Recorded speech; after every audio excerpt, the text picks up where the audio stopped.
Good morning and welcome to our Thanksgiving edition of Daybreak. We are so thankful to be able to share this morning with you all. Stay tuned for stories about Campbell's Soup changing their brand, Thanksgiving football games, and a special Thanksgiving edition of Daybreak Hotline. Wake up and smell the coffee, Pittsburgh. Daybreak starts right now.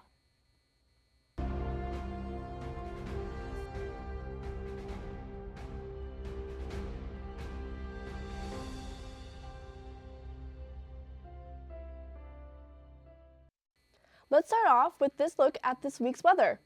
A rainy start to the weekend, but don't be too sad because the sun is anticipated to come out on Sunday. Same goes for the start of the week with a rainy Monday, but mostly sunny rest of the week. The sun is looking to be present on Thanksgiving with a high of 45 degrees, so make sure to bring your jackets to your festivities.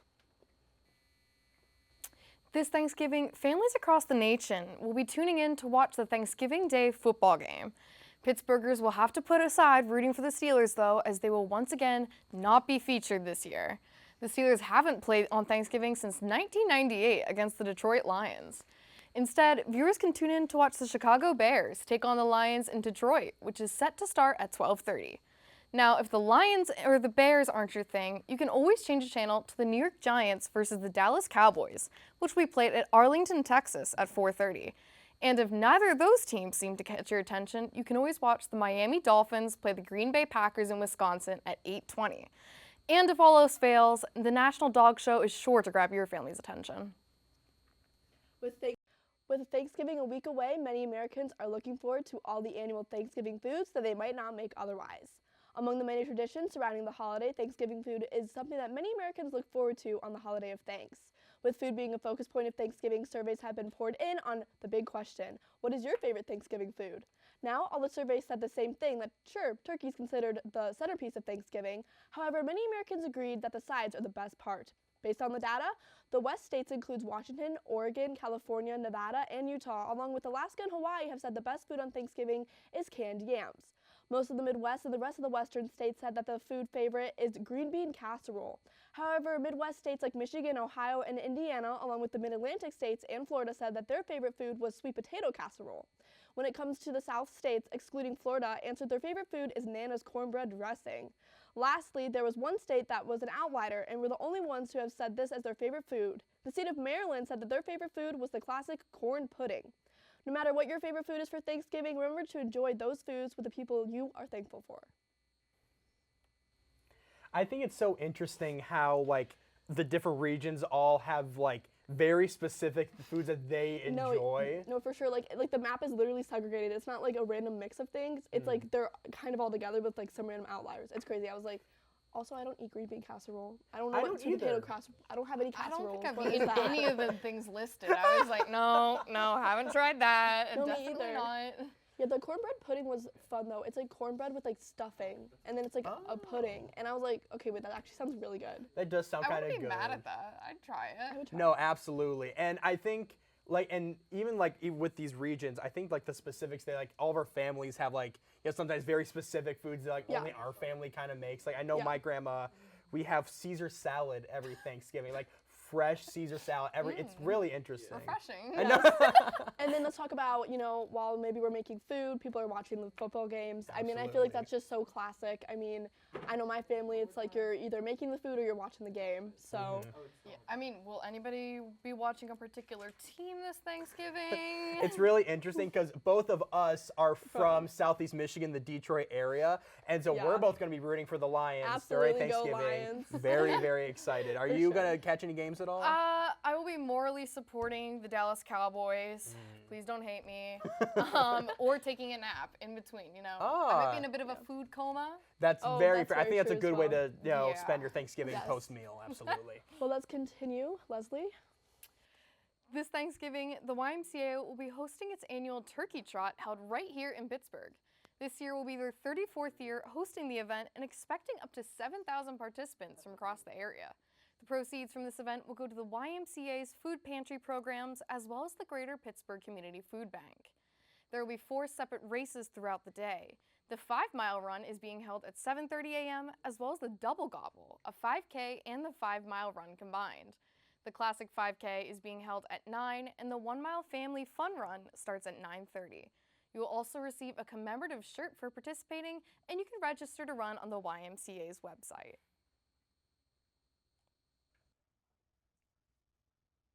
Campbell's soup has become a classic ingredient in many different Thanksgiving recipes. However, they are making what could be considered a significant change to their name. The company is dropping the word soup from their official brand name, which will now simply be known as Campbell. The intention of the move is to further display the company's diversity of products, which include its classic soups, but it also includes things like its Prego line of pasta sauces and the Pace brand of salsas. No need to worry though, the CEO says that this will not affect the products the company sells. Talking to shareholders on Tuesday, he said, quote, "The iconic red and white Campbell soup labels that consumers love will be on our shelves forever," end quote. And I think, this is a really radical shift for the brand as a whole, because everyone knows it as Campbell's soup. And not many people know they own all these different brands of food besides just the soup. I had absolutely no clue that they own. I thought it was literally just Campbell's soup, Yeah, me nothing too. else. I did not know there was salsa and pasta sauce involved. I know, and apparently they also own the brand that owns Goldfish. That's Oh. also part of their, so that's why they're Okay. trying to remove the soup to be like, we just don't make soup, guys, I promise. I guess that makes sense from a marketing standpoint for sure. So No, absolutely. yes, and then turkey trot. And have you guys ever participated in a turkey trot before? I have not gotten the chance to participate in the try, no. Though I have, I think it's interesting, and I'm glad it's going towards a good cause with No, the food yes, banks, that's because awesome. that's always a really great, way to just kind of spread the mood of Thanksgiving. I think it's a really great way to give back to your community as well. I personally do not have the energy to get up at 7:30 a.m. and then Very true. proceed to run for 3 miles or more, and then have to eat a big dinner. I support you. I will gladly donate. You will not see me running out there at 7:30 No, a.m. absolutely. though. No, yeah, I'll donate, but that doesn't mean I want to run. I know. I feel like I would do it. I've never done one, but I feel like I'd do it once and then never do it again. That's fair, just to have it on your I resume. feel like I've done it once, So, yeah. Thanksgiving is known for its food and bringing people together. However, the holiday also has a long, deep-rooted traditions that have stayed the same, changed, and are now deeply associated with the holiday. Some of the biggest traditions that many people partake in is watching the annual Macy's Day Parade, either watching it in person, live on TV, or a recording. Some families participate in annual turkey trot races that happen in the morning that are usually an easy 5K run before you go back and stuff your face with all the Thanksgiving foods. Another largely celebrated tradition is breaking the wishbone from the turkey. One Thanksgiving tradition that has not been promoted for these past few years but was all the rage back in the 2000s is Black Friday, with people tackling each other for those flat screen TVs or the hottest items on the market. Another big holiday tradition is watching a good old American football game. The most expected team to play is the Detroit Lions, which started playing on Thanksgiving back in 1934 and haven't missed a game besides during World War II. Lastly, and somewhat unexpected, is that some families in America go to the shelter and help out in food kitchens to give food to those in need, mainly giving back to those who are less fortunate and making sure that they can still enjoy their day of thanks. Showing what the holiday is really being about, being thankful for the little things and paying it forward. Moving on a totally different note, Jay Leno has been out of the mainstream for the past couple of years. However, on a recent tour stop in Greensburg, he took a nasty fall just before the show. Talking to Inside Edition, Leno described the situation. He was leaving his hotel and heading to a restaurant, taking a shortcut down a hill. He then reportedly fell nearly 60 feet down the hill, hitting multiple rocks on the way down. He sustained a broken wrist and a heavily bruised face, including a swollen eye due to rocks hitting his face. After checking up in the restaurant bathroom, he then got an eye patch and a sling to support his wrist.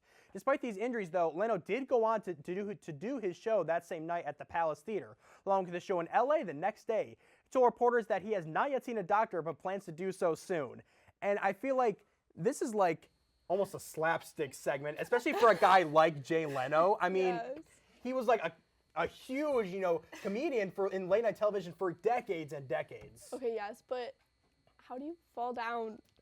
Did you say 60 feet hill? I know. I mean, I guess it's one of those things where Pittsburgh's known for its hills, so I guess he just didn't know the depth or how steep these hills could get. But And then him hitting rocks along the way. no, exactly. Like I feel so bad. And this isn't even. He got injured again in 2022 when his car caught on fire. Like he's been in the rough recently. It's insane. I mean, I hope he gets well. I mean, Maybe- he did his shows later, so he's going I mean, strong. he's a trooper. He Doesn't- really is. doesn't No, stop yeah. him. The eye patch really just. It brought it all together, 100%. But For he sure. hasn't gone to a doctor yet. Not because he's a trooper, like you were saying. He He's a just keeps trooper. pushing forward. He's got that grit. Absolutely. Accurate. But anyways, with traditions and stuff, talking about traditions and Thanksgiving, and it's another drastic turn. I feel like my favorite thing is, I know we were talking about football earlier, but really like watching the game. I like hearing like my dad yell at the TV screen while I'm like scraping the skin off the potatoes. No, I wonder how much that is because we're from Detroit, and like it's been going since 1934. I mean, that's been in generations of family, you know. Yeah. Not to mention, I just like. I do think I have some Lions Lions fans in my family as well, so they'll probably be rooting against my Cowboy family. That'll be fair. Well, I think I like those family members a lot, truly. Okay, that's enough. That's enough. No, but I just love just the whole Thanksgiving and aura, the traditions that surround it. Yeah. It's a really great place to be, 100%. For sure. Well, when we come back, we'll be hearing from our lovely reporters. Don't go anywhere.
Welcome back to Daybreak. It's Cade Montgomery. History repeated itself on this week's semifinal episode of Dancing with the Stars. For the second year in a row, there was no elimination in the semifinal episode, and all 5 couples will be moving on to next week's finale episode.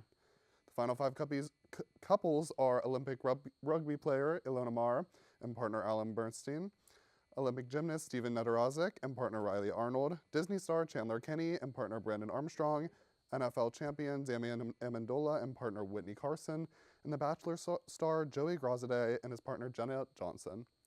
The end of the episode had viewers on the edge of their seats as the couples were marked safe one by one, with the final 2 non-safe couples remaining, both being fan favorites, Ilona and Alan and Stephen and Riley. They then announced that neither of them were going home and all 5 couples would move on, and you could see the relief on the couples' faces. Though many fans were excited that all 5 couples would get to dance again, some were upset that the votes once again didn't matter and felt that the show rigged it so that a specific contestant would not go home. TheExpress.com reported that some fans wrote on X, formerly known as Twitter, quote, "Most votes cast in a single episode of #DWTS, and the producers must not have liked what the voters said because they didn't let anyone go home. Sometimes I'm okay with rigging a vote," end quote. Another user wrote, quote, "That was terrible. Eliminate someone. We are all voting. Hello? What kind of rigged racket are you running here?" End quote. A notable name that came up on social media was Danny Amendola, with many people believing that he should have been the eliminated contestant this episode. Express.com reported more posts from X, which read, quote, "Top 5, no. Danny should have went home," end quote. End quote. "I'm glad everyone's in the finale, but if we're being realistic, Danny should have went," end quote. Along with the surprise non-elimination, the episode also featured a surprise dance number from host and former Dancing with the Stars pro dancer, Julianne Hough. The winner will be revealed and will receive the Len Goodman Mirrorball Trophy during the finale next week, which will air live on ABC and Disney Plus on Tuesday, November 26th at 8 p.m.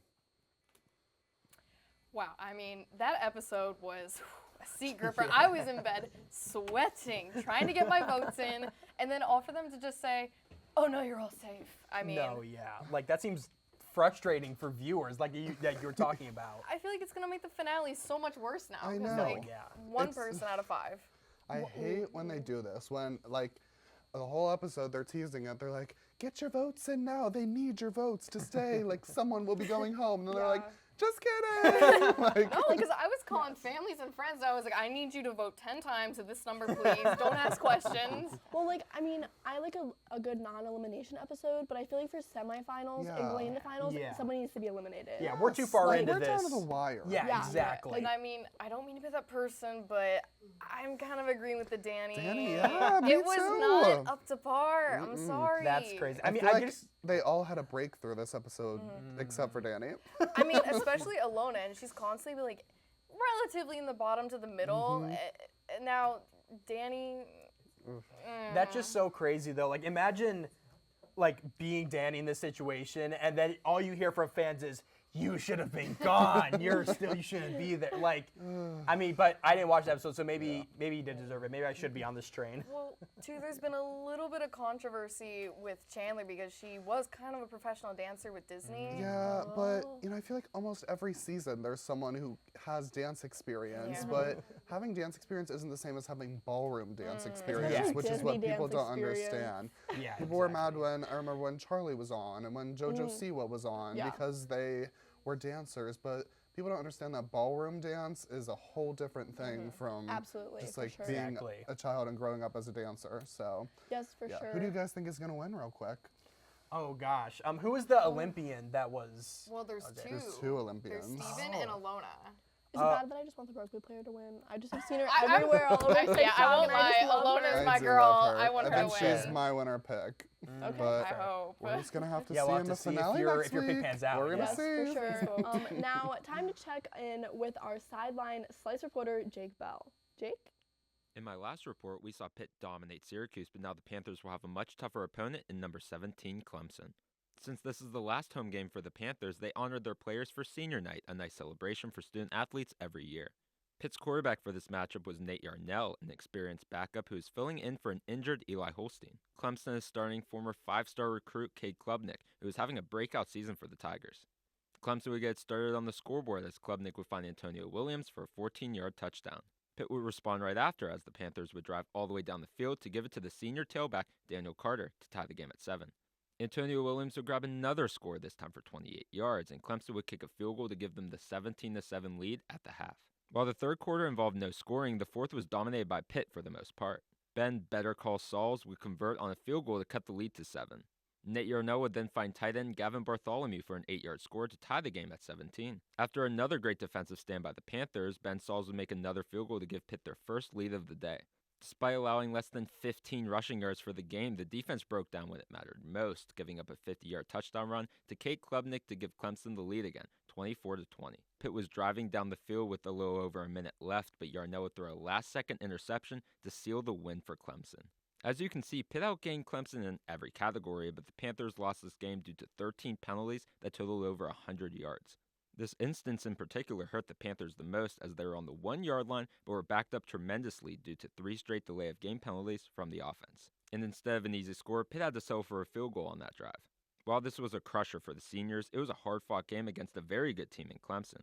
Pitt will face Louisville and Boston College on the road to conclude the regular season. I'm Jake Bell, reporting at Acrisure Stadium for the last Pitt home football game of the season here on Daybreak.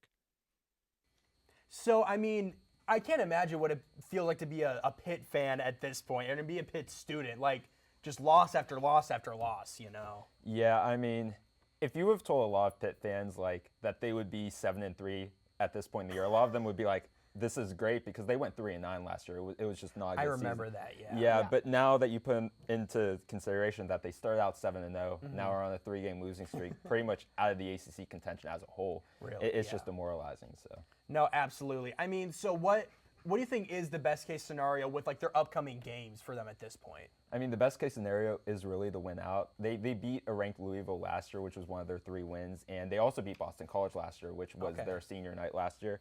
So they have a shot. I know Louisville's going to be tough, but they did lose to a bad Stanford team. And Boston College kind of hangs around, but their starting quarterback is in the transfer portal now. So they're going to be starting the okay. backup, so it'll be interesting. I think Pitt just needs to finish strong and hope all these guys that were very productive, especially the linebacker group, that they stay for next year and kind of build off this. So I think the best case scenario is just to keep winning, just keep focused.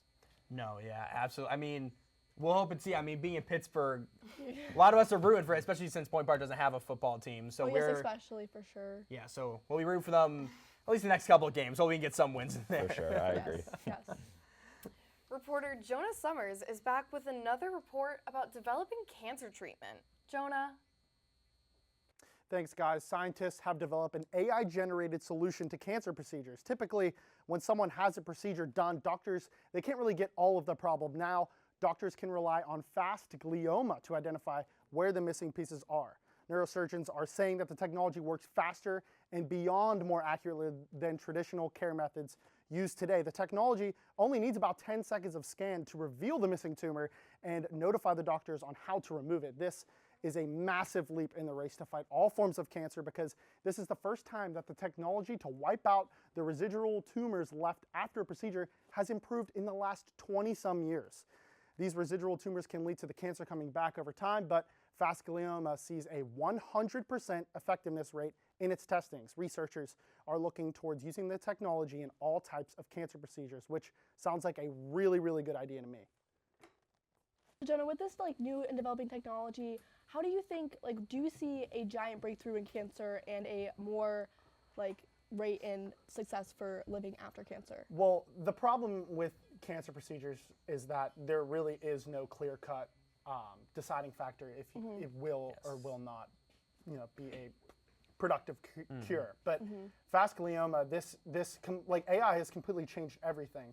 And the fact that doctors knew to look towards AI to kind of develop a new technology that can help is definitely a step in the right direction.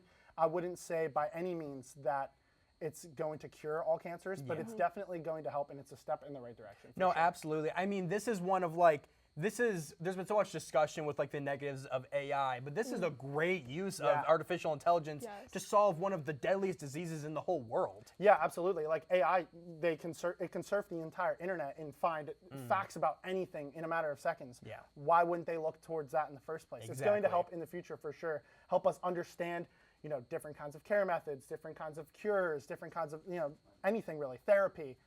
For sure. It's really, really going to help, I think. And I think it's helping destigmatize the use of AI in various careers, especially now in the medical industry. Yeah, definitely. I mean, I'm kind of biased with AI because I have a lot of family members who are in business and engineering, who do fields, this kind of work. who do this kind of work, and seeing those kind of jobs being fizzled out by AI does kind of hurt.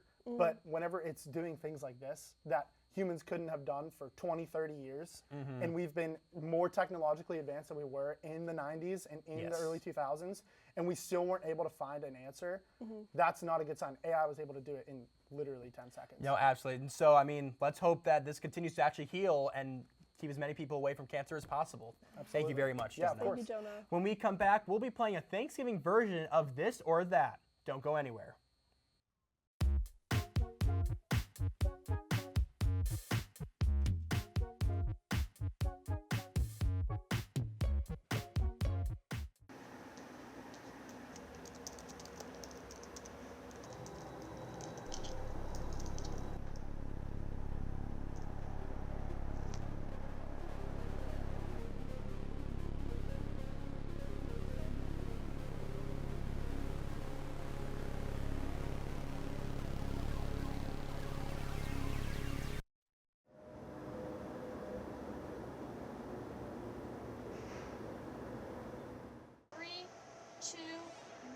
Take them, cue them, open their mics.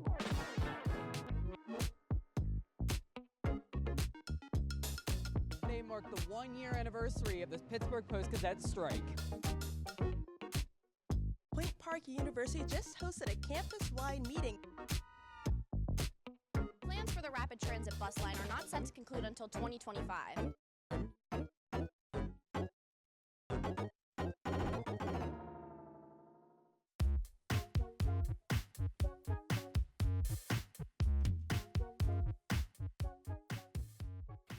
Welcome back. Ring, ring, ring. You guys know what time it is. It's time for Daybreak Hotline. Today we'll be playing This or That with Thanksgiving prompts that you, our lovely viewers, have sent in. Okay, is everybody ready? Yeah, let's get into Okay, it. absolutely. So our first prompt, apple pie or pumpkin pie? I have very strong feelings on this. Oh, okay. I do not like pumpkin pie. Oh, I have okay. tried, so I am diehard apple pie all the way. I'm not as diehard as you are, but I have to agree. I am very much pro apple pie. I'm gonna in have to this say case. pro apple pie too. I try pumpkin pie once every year and see if I like it now. And every year I'm like, it's still bad. But I will say making it is really fun, and I like making it and watch people enjoy it, so that's enough for me. But That's fair. You get that joy experience out of the process of making. I like the it. smell of it. It keeps Oh. me in the holiday. I'm Yes. like, okay, I Yeah. smelled it. We're good to go. yeah, that too, That's so for sure. fair. Next is dessert or dinner. Oh, I don't know. I mean, I think it just goes down to I'm definitely more of like a savory foods person. Yeah. So I'm definitely here on like team dinner. Like I want that full meal of all the different sides and the main and the gravy, everything. I'm here for dinner. I just don't think Thanksgiving desserts hold up to Thanksgiving dinner. There's just so many Exactly. good sides of Thanksgiving dinner, Agreed, and yes. it cannot hold up against any pie. I'm sorry, stuffing. Yes. No contest. Yes, I feel like I'm a sweets person, so I'm more sweets, dessert. But when it comes to Thanksgiving as a holiday, it's Thanksgiving dinner, and that's what I That's just look so forward fair. to every year. Like every year, the foods, and that's what I want. That's what I want to eat. Impeccable, absolutely. Yes. All right. Well, next question: mashed potatoes or stuffing? Ooh. This isn't This is fair. a contentious This is not battle. fair. It's very easy for me. I don't like mashed potatoes. Really? At all? It's a texture thing. I think they just taste so weird. Oh. And I don't know, I've never liked mashed potatoes or anything like that. So stuffing for me, I love it. And I think it's really good with my turkey. That's so true. I mean, I think, I enjoy both of these a lot, but because of the texture and I have more nostalgia towards one, I'm pro mashed potatoes. Like, I think the stuffing texture is a little, like, it's really good, but it's just a little weird to me. You can have wet or dry stuffing. That's There's true. so many options. I guess I'm so. clearly stuffing all the way. I love myself some dirty stuffing because it came straight That's out a of the great way to turkey. phrase that, That's truly. what we call it, okay? Dirty stuffing. It is wet. It is wet bread that is seasoned and it's delicious. That's fair. I don't know what mean, else you want me to say. Who Now doesn't want here's wet bread? another really contentious one: sweet potato or regular potato. And I have very strong opinions about this, but I want one of you guys to go first. I can't stand sweet potato. I also can't stand sweet Neither can potato. I. Okay. Oh, thank wow. gosh! I'm We're glad we're all in same. agreement. Because I just think like, I want a potato. Yeah. Why is this sweet? I'm being lied to. If I want something sweet, I'm not going to eat a potato. Yeah. You know? Yeah, and then they only make it more sweet. They put like Marshmallows? marshmallows. Yeah, I don't exactly. Get it. I That's don't get it weird. either. I don't know. I mean, as someone who doesn't really likes potatoes, I don't even like the sweet potatoes. They're the worst. That's so fair. Okay, next we have Thanksgiving or Christmas. Oh, so I don't know. So I think Christmas is my like default answer, but I feel like I should be liking Thanksgiving more. I mean, it's a very like wholesome, like just pure holiday. Like Yeah. ignoring like Black Friday, I guess at the very end. The holiday itself, it's still just getting together, eating some good food, enjoying time with friends and family. I'm always gonna be Christmas. I don't. Okay, I obviously we've stated before. I love potatoes and stuffing, but Yes. anything aside from that, I don't really love the rest of Thanksgiving food. Well, I don't hate it, that's for sure. But like, Christmas food to me is just so much better. I love me some ham. Okay. Fair, that's so I love true. a ham. Ham is good. What can I say? I And love then ham. also like Christmas desserts, they're just top tier. They are There's really so good. many. There's Yes. cookies, cake, like everything, and then we can't even involve the aesthetics of everything. And I just love Yeah. winter in general. No, I do. I am more of like a winter person than a fall I love a person. good Oh, no, snowy yeah. morning. I don't know. Yes, absolutely. It's so hard for me to say because like Thanksgiving like is like food yum, but like Christmas is like family. But on Thanksgiving, I get to see like more family and have more fun with family. And that's so nice. I think it's so weird. Like it's like different. Like I do things on Thanksgiving that I look forward to all year round, and so I have to lean towards Thanksgiving for the things that I do. That's a very really valid answer. interesting. Absolutely. So- Well, also with Thanksgiving, you don't have the stress of shopping for presents. Yes, Yeah. exactly. Yeah. That's already taking me out right I now. know. Absolutely. And for our last one, gravy on everything or none at all. If we have to choose one or the other, which would you go for? So I hate gravy. Really? Yeah, that's really. I know. That's shocking. A lot truly. of I fear I've never liked it, and I fear I never will like it. That's okay. You can have your dry. Well, you're not eating potatoes, so we like can. Never potatoes. mind. I don't hate gravy. Like I love me a sauce. A good sauce is like can be everything. But if I had to choose between everything or none, I mean, there's some things that I don't want gravy on. So I think I would choose none if I had to pick between the two. I mean, I don't like turkey, so I don't need gravy to put on my turkey. I'm basically just eating potatoes and bread over here. Fair. Already That's so wet fair. bread, so might as well put some more wet stuff on it. That's very fair. Yes. Well, that's all we have for this week's episode of Daybreak. Thank you so much for watching. If you want to catch our previous episodes, check out our YouTube channel at UVIEW Television. To keep up to date with our latest Daybreak news and hotline links, follow our Instagram at DaybreakPPU. I'm Gabby. I'm Ethan. And I'm Leslie. Happy Thanksgiving. We are so thankful for you all, and we'll see you right after the break.